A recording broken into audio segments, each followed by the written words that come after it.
kode etik dari sebuah penelitian. Ya, ini yang hadir baru 8 orang ya.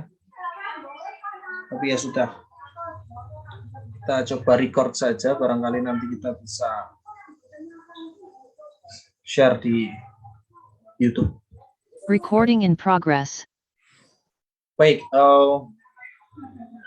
untuk konsep dasar penelitian, kita akan mulai dari sisi yang paling dasar, yaitu apa itu penelitian dan dari mana penelitian itu kemudian muncul. Konsep dasar penelitian bermula dari hasrat ingin tahu atau rasa ingin tahu untuk mencari kebenaran. Maka seorang mahasiswa yang ingin menyelesaikan studinya, dia harus punya rasa ingin tahu terhadap sesuatu yang benar, sesuatu yang baru, sesuatu yang belum pernah dibahas oleh orang lain, sesuatu yang memiliki dampak besar bagi keberlangsungan suatu era pada bidang masing-masing. Nah, ini perlu teman-teman pahami dan perlu teman-teman ketahui bahwa dasar dari sebuah penelitian adalah hasrat ingin mencari sebuah kebenaran. Dulu kita pernah bicara tentang baik dan benar. Ingat ya, kita pernah bicara tentang baik dan benar ya. Masih ingat apa bedanya baik dan benar? Masih ingat? Bapak. Ya, apa? Apa bedanya baik benar? Silakan.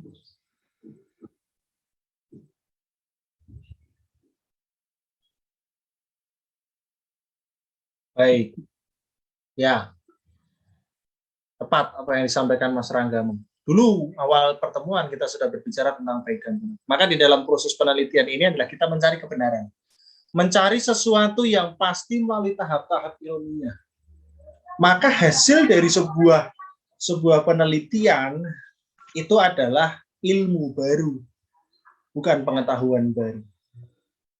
Dan kita pun sudah mencoba untuk membedakan apa itu ilmu dan pengetahuan.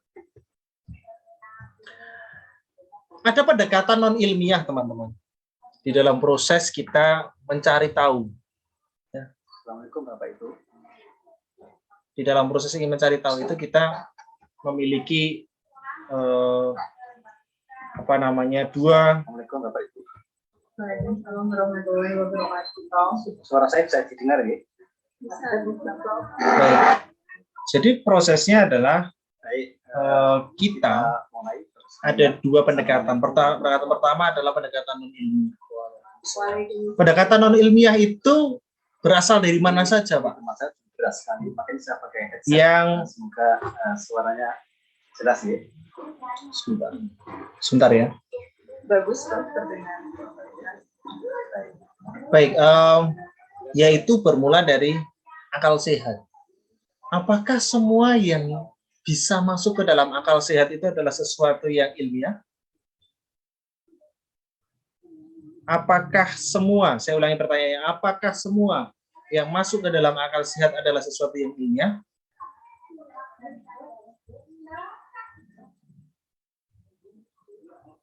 Tidak. Tidak ya Mas. Tidak. Karena tidak semua yang masuk dalam akal sehat itu bisa dibuktikan kenyataannya. Meskipun itu masuk akal. Ya, masuk akal, tapi belum tentu itu bisa dibuktikan. Maka segala hal yang masuk dalam akal sehat perlu dibuktikan secara ilmiah untuk bisa dikatakan sebagai sebuah ilmu. Maka common sense atau akal sehat belum bisa menjadi satu dasar utama kita melakukan suatu simpulan atau memunculkan satu simpulan. Yang kedua prasangka. Prasangka saya akan menyampaikan tentu kita sudah tahu bahwa prasangka tidak bisa kita gunakan sebagai dasar. Tidak bisa. ini akan Prasangka itu adalah sesuatu yang masih menduga-duga. Menduga-duga yang tanpa dasar. Nanti akan berbeda dengan hipotesis. Hipotesis itu juga sama-sama praduga. Tetapi praduga di dalam hipotesis itu sudah didasarkan pada rumusan dan teori. Tetapi prasangka tanpa mendasarkan itu semua. misalnya adalah research, anti model, Ya. Jadi kemudian berikutnya pendekatan intuitif. Apa itu intuitif? saya dulu pernah Ada yang tahu? bahwa, Intuitif itu apa? disertasi di Academic University Intuitif itu apa? yang bersangkutan itu mengembangkan materi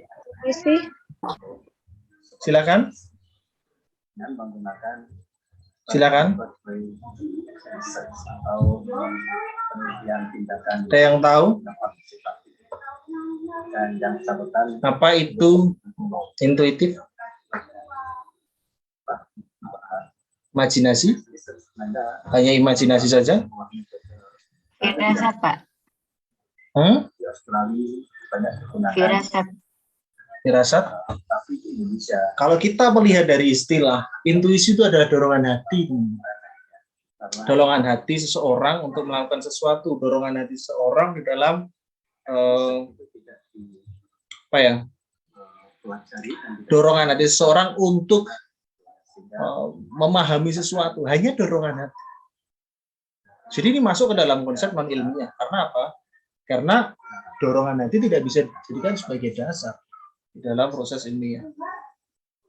Nggak bisa. yang anti model Oleh karenanya, proses di dalam meneliti itu tidak bisa hanya dari suatu dorongan hati, satu keinginan, tidak bisa.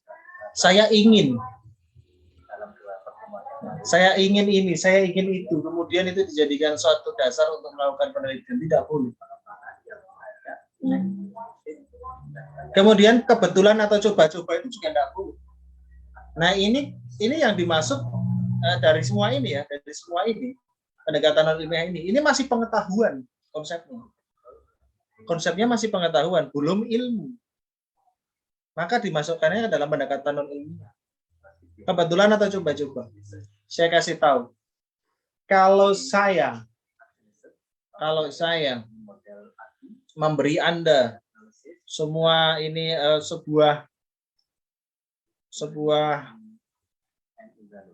apa ya, perintah untuk melakukan sesuatu atau suatu tantangan untuk melakukan sesuatu, kemudian Anda hanya melakukan itu sekali dengan cara coba-coba menghasilkan sesuatu, apakah itu bisa dikatakan sebagai proses ilmiah? edisi 2006.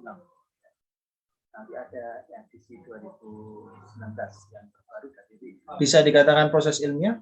Sesuatu yang dikatakan coba-coba itu tadi, kebetulan itu tadi? baik Prof. Sekalian, Tidak bisa. istilah Kenapa? apa design research Karena kebetulan atau coba-coba itu sifatnya adalah random. Bisa terjadi, bisa tidak. Maka kebetulan yang berulang itu perlu diteliti. Kebetulan yang berulang itu perlu diteliti. Tapi kebetulan yang hanya terjadi sekali itu tidak perlu diteliti. yang pertama Ya. design research Kemudian pendapat otoritas ilmiah pun, ya, di sini ada kata ilmiah, otoritas ilmiah, tetapi ini tidak bisa dijadikan sebagai dasar. Tidak boleh. Jadi pendapat otoritas itu tidak bisa dijadikan sebuah dasar di dalam meneliti. Lalu apa, Pak? Lalu apa yang menjadikan kita harus, apa yang bisa dijadikan sebagai dasar dalam meneliti? Masuklah kita ke dalam pendekatan ilmiah. Dalam pendekatan ilmiah, Semua berbasis pada masalah. Jadi tidak bisa seperti saya sampaikan tadi, tidak bisa itu berbasis pada intuisi. Saya pengen Pak, nggak bisa. Kalau nggak ada problem, nggak bisa kita menjadikannya itu sebagai suatu masalah. Karena apa? Karena yang namanya penelitian itu harus berbasis masalah.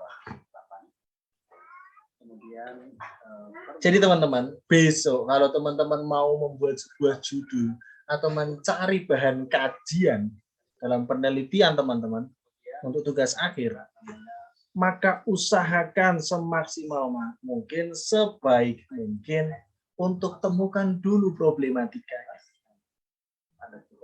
Jangan sampai teman-teman, jangan sampai teman-teman nanti, saya kasih contoh, banyak sekali mahasiswa itu buat judul dulu baru nyari masalahnya, banyak sekali, dan mayoritas seperti itu. Kalau saya bilang mayoritas berarti sebagian besar mahasiswa melakukan itu. Artinya banyak dari kita itu tidak tahu bagaimana proses meneliti yang baik.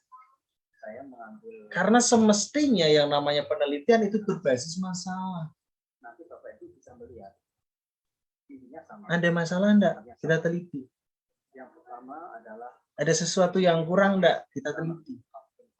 Ada sesuatu yang baik di sana, kita teliti apa yang membuatnya baik. Masalah. Dan tidak semua masalah bisa dijadikan alat penelitian. Itu yang harus menjadi catatan. Penelitian harus berbasis masalah, tetapi tidak setiap masalah bisa dijadikan bahan penelitian. Itu yang perlu dicatat. Bahwasanya penelitian harus didasarkan pada suatu masalah. Apa yang terjadi sehingga kita harus meneliti itu? Kalau teman-teman dari jurusan apa ini ya, TP. Ini dari jurusan TP ya? Ya, Pak. Ya, apa itu TP? Teknik penerbangan. Apa yang Anda pelajari di dalam teknik penerbangan?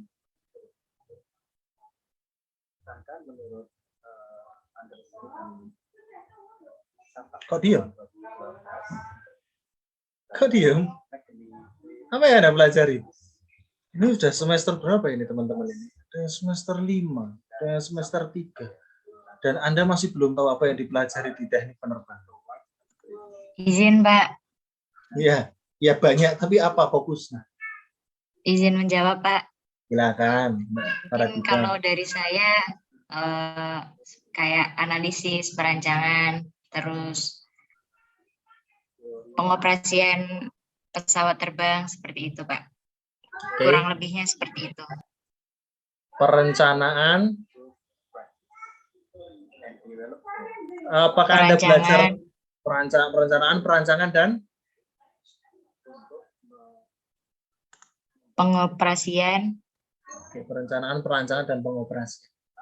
Apakah Anda belajar berkaitan dengan bagaimana memfiksasi permasalahan di dalam sebuah penerbangan? Memfiksasi itu artinya memperbaiki, entah itu mesinnya, entah itu berkaitan dengan sinyal, entah itu berkaitan dengan apa namanya ya sarana prasarana, mesin. Apa Anda belajar di sana?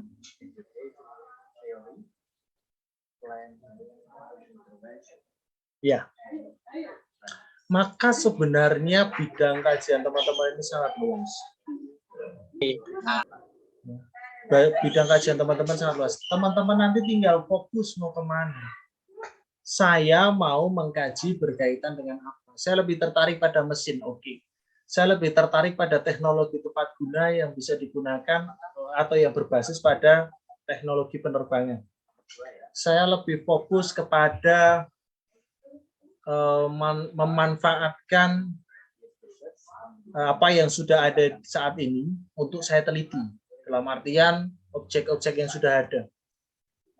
Barangkali efektivitas pemindahan efektivitas pemindahan bandara dari mana namanya di Sucipto ke YIA, dilihat dari aspek apa.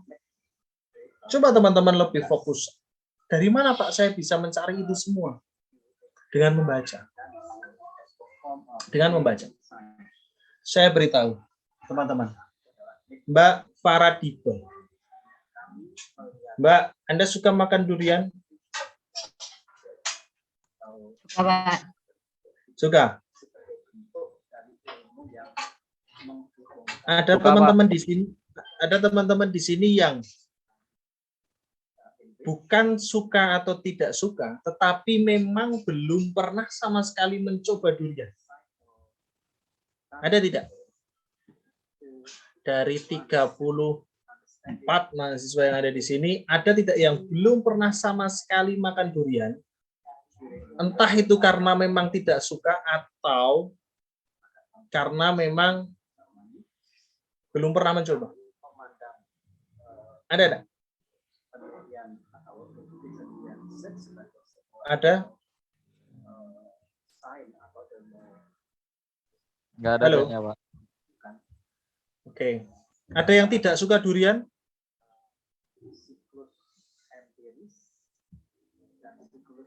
Suka semua?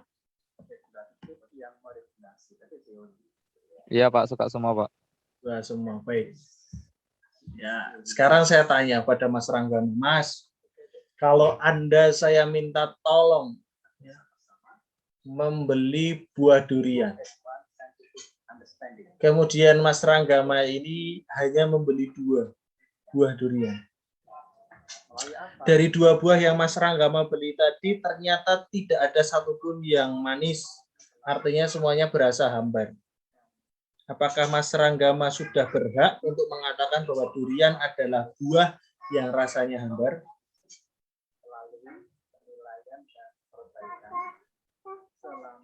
Tidak, Pak. Belum ya. Kenapa?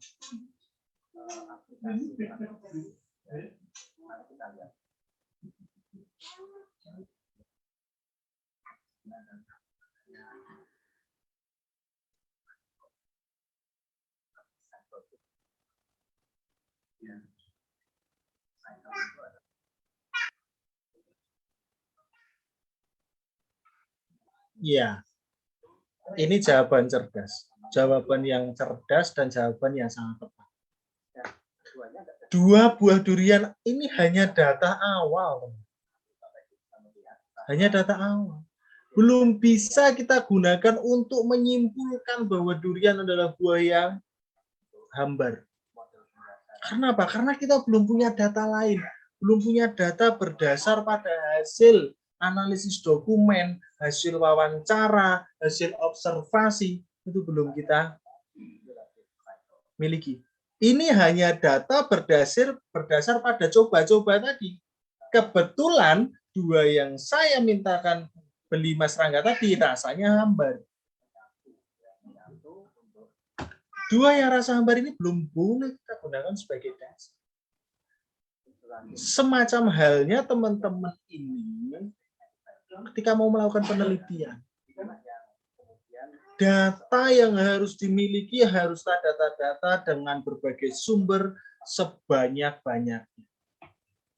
Dengan banyaknya data yang kita miliki ini tadi, kita akan tahu dan kita bisa menyimpulkan. Kalau belum ada datanya, jangan menyimpulkan. Teman-teman, perlu kita pahami betul bahwa di dalam proses ilmiah, seorang mahasiswa dituntut untuk menyajikan data yang valid. Ya, dengan data yang valid. Oleh karena yang mahasiswa dimohon dan diharapkan dan diwajibkan untuk banyak membaca. Karena disitulah juga nanti teman-teman akan ketemu bidang kajian yang teman-teman kira-kira tertarik. Dan rekan-rekan merasa itu mampu untuk teman-teman lakukan. Banyak baca. Banyak-banyak baca jurnal. Kemarin sudah saya beri materi bagaimana mencari sumber pustaka. Cari di situ, cari dengan kata kunci yang teman-teman sekiranya punya minat di situ, cari dengan kata kunci itu. Teman-teman cari di situ, kemudian teman-teman, misalkan teman-teman tertarik dengan penggunaan drone. Oke lah, bagaimana saya drone ini apa sih yang belum, atau sesuatu yang menarik untuk diteliti berkaitan dengan drone. Atau barangkali ada media-media tertentu yang memang membutuhkan drone ini sebagai alat bantunya. Bidang-bidang lain. Kenapa tidak? Di situ teman-teman membaca sebanyak-banyaknya tentang drone, pemanfaatan drone, kemudian karakteristik drone, manfaat-manfaat drone. Apa itu drone, dasar-dasar di dalam proses membuat drone. Disitulah teman-teman nanti akan menemukan bidang kajian. Tapi kalau nggak pernah baca ya tadi, ilmunya hanya sebatas 2 durian. 2 durian tadi kan teman-teman sudah seolah-olah berhak menyimpulkan. Padahal ilmunya baru 2 durian. Nggak tahu kalau di luar sana itu ada durian musangking yang luar biasa enaknya. Nggak tahu kalau ada durian bawor asli Indonesia yang enak sekali. Nggak tahu ada durian tembaga dari Bangka yang luar biasa enaknya. Durian dari Bengkulu Jambi. Karena apa? Karena dunianya terlalu sempit. Hanya membaca dari apa yang dia mau baca. Bukan dari apa yang seharusnya dia. Maka kalau mahasiswa sudah mulai berhenti membaca, maka habislah nasib negara ini ke depan. Mahasiswa itu sering sekali dan suka sekali, saya heran, mahasiswa suka mengkritisi tapi tidak mau dikritisi. Mahasiswa saat ini itu luar biasa loh. Dia suka mengkritisi orang, turun ke jalan, demonstrasi, mendukung ini, mendukung itu, tapi bahan bacaannya sangat kurang. Sehingga dia nggak tahu sebenarnya apa yang dia perjuangkan. Tidak tahu apa yang dia teriakkan di jalan-jalan.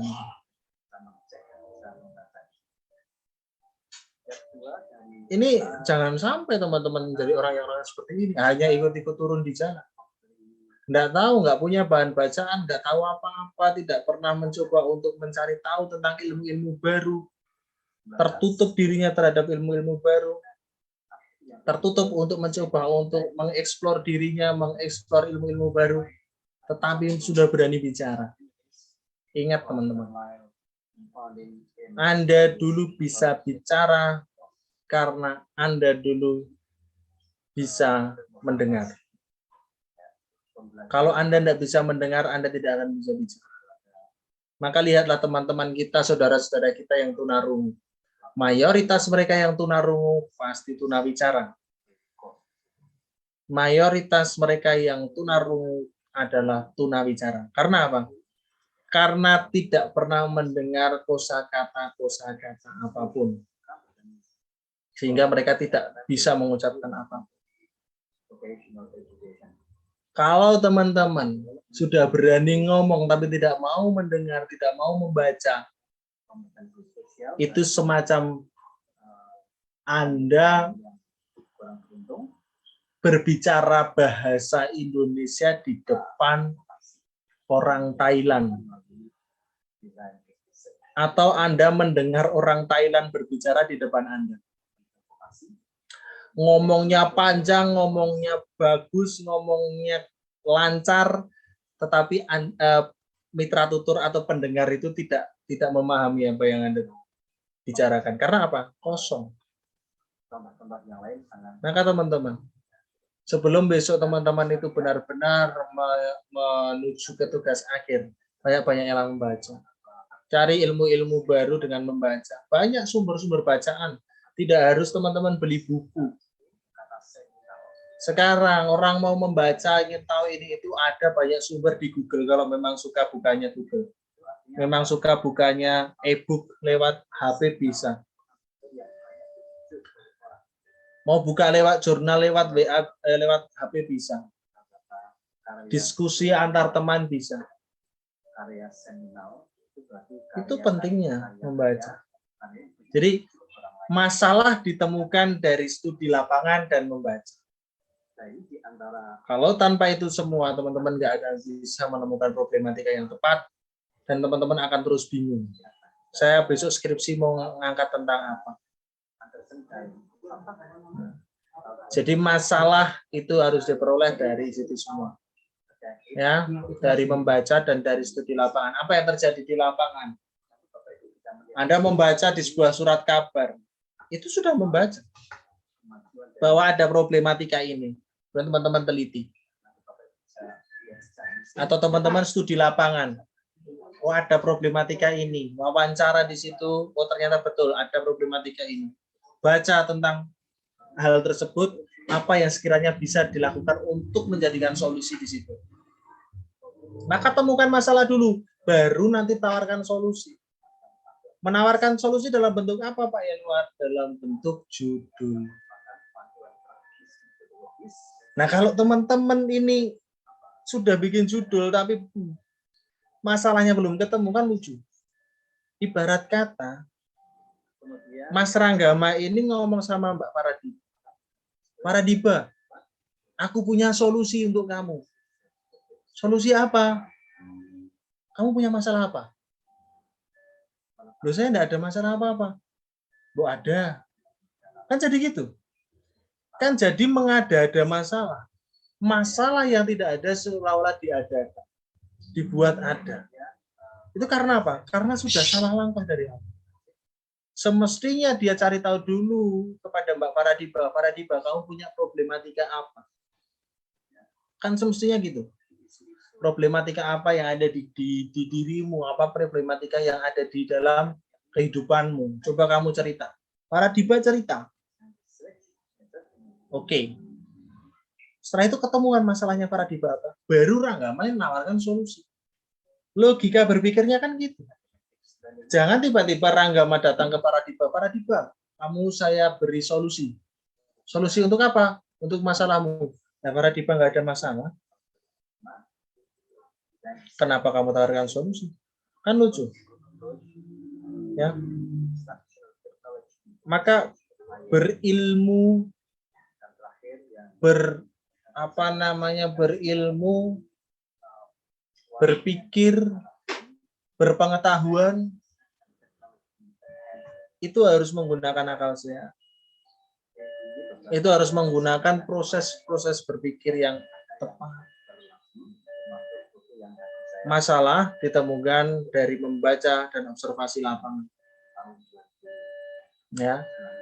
Sementara itu, bagaimana menemukan masalah tadi? Bagaimana membuat solusi? Temukan dulu masalahnya, baru buat solusi. Selanjutnya hipotesis. Apa itu hipotesis? Apa itu hipotesis? Dugaan awal, Pak. Dugaan awal, tepat. Maka saya sampaikan tadi, ada perbedaan antara prasangka dan hipotesis. Yang mana hipotesis itu bermula dari suatu teori untuk diuji kebenarannya, sementara prasangka dari dorongan hati. Ya, bedakan itu. Hipotesis berdasar pada suatu teori untuk dibuktikan, sementara yang namanya prasangka itu hanyalah sebuah dorongan hati atau pemikiran-pemikiran seseorang tanpa dasar ilmiah. Itu prasangka. Maka untuk membuktikan hipotesis ini dilakukan penelitian. Untuk membuktikan suatu prasangka itu harus dibuktikan, cukup dibuktikan. Tidak perlu dengan langkah-langkah ilmiah. Kalau itu bisa terbukti dengan 1-2 langkah ya sudah. Tapi kalau hipotesis harus dengan sistematika ilmiah. Maka beda menyelesaikan masalah sehari-hari dengan menyelesaikan masalah penelitian. Maka saya sampaikan tadi, tidak semua masalah bisa diangkat menjadi masalah penelitian. Kemudian pengumpulan data. Bagaimana Pak saya mengumpulkan data? Lihat dulu apa masalah Anda. Kalau Anda tadi, saya beri contoh, Anda ingin mencari tahu masalah Mbak Paradiba, maka satu hal pertama yang harus Anda lakukan adalah mengobservasi Mbak Paradiba itu. mengamati pergerakan sehari-hari Mbak Faradipa, mengamati pergerakan sehari-hari Mbak Faradipa itu kemana, di mana, dengan siapa. Kamu di mana, dengan siapa, semalam berbuat apa ini, lagu Kangen Band itu. Nah itu observasi. Dulu saya pernah memberikan logika genteng jatuh. Itulah proses pengumpulan data. Itu proses mengumpulkan data seperti itu, teman-teman. Observasi, wawancara, analisis dokumen. Bapak Ibu, ini tadi sudah saya jelaskan ya bahwa karakteristik Kemudian yang selanjutnya ada verifikasi. Dan memverifikasi seperti dulu saya sampaikan, logika genteng ini juga masuk dalam verifikasi data. Logika genteng jatuh. Masih ingat ya logika genteng jatuh? ada 6 karakteristik. Yang pertama adalah Masih ingat enggak? PPR Atau sudah lupa? PPR merupakan proses Logika genteng jatuh sudah lupa atau masih ingat? Atau yang memang dulu tidak begitu mendengar, Pak? Gitu. Halo. apa?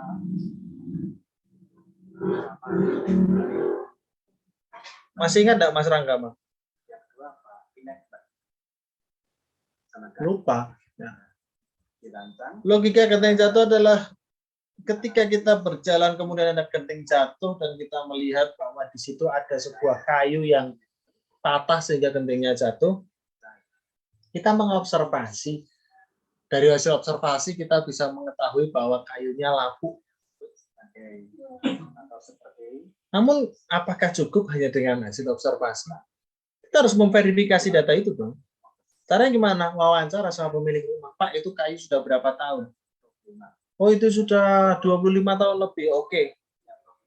Kemudian Anda analisis dokumen, Anda cari dokumen tentang usia kayu sehingga dia bisa lapuk. Ternyata di usia 25 tahun rata-rata kayu itu mengalami lapuk. Itu analisis dokumen. Di situ juga dilihat izin mendirikan bangunan dari rumah tersebut. Oh iya, ini rumah berdiri 25 tahun yang lalu. Sehingga tepat apa yang dikatakan Pak pemilik rumah itu. Memang ini berdiri 25 tahun dan belum pernah diganti. Dan hasil pengamatan Anda pun juga tepat. Sebagai bentuk verifikasi Anda lihat, oh iya, memang ini kayunya lapuk. Kemudian tadi saya verifikasi dengan pemilik rumah, ya itu memang sudah 25 tahun. Kemudian saya verifikasi lagi dengan melihat dokumen bahwa rumah ini memang berdiri 25 tahun. Artinya ada minimal 3 sumber yang berbeda yang menjadi dasar Anda untuk memverifikasi. Ini namanya triangulasi. Triangulasi ini adalah membandingkan 3 sumber untuk memvalidkan suatu data. Dan yang terakhir adalah simpulan. Secara umum penelitian adalah pendekatan ilmiah yang lebih sistematik, lebih cermat, dan lebih terencana. Sistematik, cermat, terencana. atau ANG atau semua bentuk pengembangan itu roh. Oke, saya lanjutkan ke sini. Ya, karakteristik proses penelitian pendidikan. Ya, tidak hanya pendidikan, semuanya. Ya, semuanya. Sebentar, saya barangkali bisa hapus ini. Kita lihat bahwa PPR Karakteristik proses penelitian. Sistematis. Apa itu sistematis? konteks yang alamiah, Apa itu sistematis? konteks yang real, ya, tidak direkayasa. Berurutan, Pak. Berurutan. Selain berurutan, Ini yang dikatakan dalam ANG. sesuai dengan sistem. Ya, segala hal itu coba untuk lihat dulu kata-kata yang mendasari itu. Sistematis, berarti sesuai dengan sistem. Artinya begini teman-teman. Langkah-langkahnya runtut, tetapi tidak hanya runtut, ini lebih mengarah kepada sesuai dengan sistem yang diberlakukan. Itu namanya sistematis. Di ITDA memiliki suatu karakteristik karya ilmiah yang seperti ini. Ya sesuaikan. Selama itu sesuai dengan aturan yang ada itu namanya sistematis. sekolah Jadi tidak hanya runtut di ITDA belum tentu runtut di UNY. Runtut di UNY belum tentu runtut di UGM. Runtut di UGM belum tentu runtut di universitas yang lain. Oleh karenanya sistematis sesuai dengan sistem yang diberlakukan di masing-masing. Dikatakan sistematis ketika itu sesuai dengan panduan, sesuai dengan pedoman yang ada. Itu namanya sistematis. Nah, pedomannya kan masing-masing. Kemudian logis. Keterkaitan dengan masuk nalar ini masuk ke akal sehat tadi. Tetapi logis di sini berbeda dengan sekadar masuk akal. Berbeda sekadar masuk akal. Logis di sini juga sudah berdasar pada hasil-hasil logikanya masuk karena ada buktinya. Logikanya masuk karena ada buktinya. Ini namanya logis. Empiris didasarkan fakta-fakta empirik, fakta-fakta yang bisa dibuktikan, fakta-fakta yang terkini, itu namanya empiris. Bisa dibuktikan, itu namanya empiris. Bersifat reduktif, tidak semua aspek bisa diteliti. Jadi bisa direduksi, bisa dipilah-pilah. Untuk meneliti itu kita harus memilah-milah mana yang bisa diteliti dan mana yang tidak bisa diteliti. Ini namanya bersifat reduktif. Kemudian bersifat replicable, dapat diulang oleh peneliti lain dengan hasil yang sama, atau transmittable, hasilnya dapat dialihkan untuk kepentingan yang lebih besar. Maka penelitian itu harus punya dampak. Dampaknya apa? Bisa diulang oleh peneliti lain, bisa dialihkan oleh peneliti lain untuk kepentingan yang lebih besar. Itu karakteristik penelitian. Itu dasar ketika teman-teman ingin melakukan suatu penelitian. Sampai di sini ada pertanyaan. Silakan. Sampai di sini ada pertanyaan?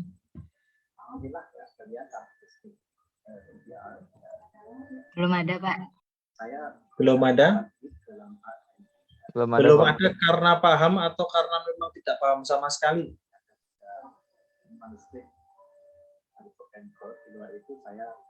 Belum ada karena tidak paham atau memang sudah sangat paham?